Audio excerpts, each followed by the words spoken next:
আসসালামু আলাইকুম, সবাইকে স্বাগতম রাকিব ব্লগসে।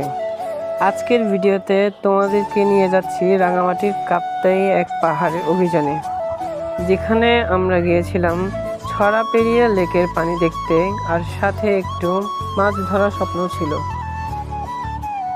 কিন্তু বাস্তবতা ছিল ভিন্ন।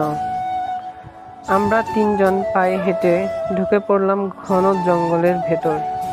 চারপাশে শুধুই গাছ আর পাখির আওয়াজ।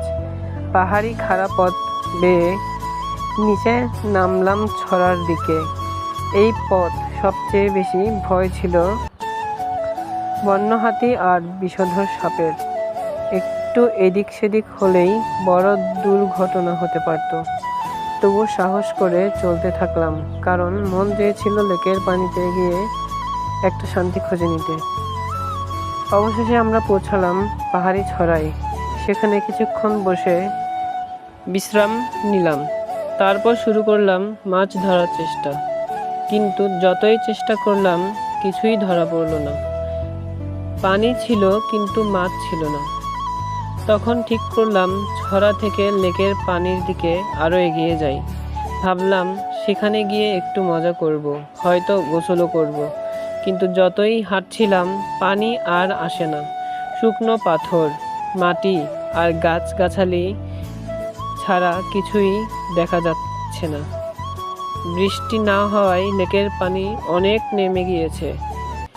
তবুও আমরা চেষ্টা করে গিয়েছি এই আশায় হয়তো সামনে গিয়েই পানি পাবো। শেষমেশ অনেক দূর হেঁটে হতাশ হয়ে ফিরে আসা শুরু করলাম। তখনই আচমকা শুরু হলো বৃষ্টি। আকাশ ভেঙে নেমে এলো পানির ঝাপটা। পাহাড়ি পথ দিয়ে দ্রুত দৌড়ে চলতে লাগলাম, যেন ভিজে ঠান্ডা না লেগে যায়। জঙ্গলের সেই ভেজা রাস্তা, পিচ্ছিল পাথর আর চারপাশে প্রকৃতির গর্জন, সব মিলিয়ে এক অন্যরকম অনুভূতি।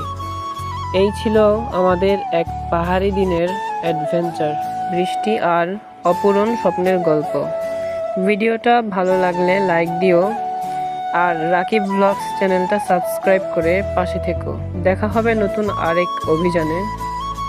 বন্ধুরা, এই ছিল আমাদের আজকের পাহাড়ি অভিযান।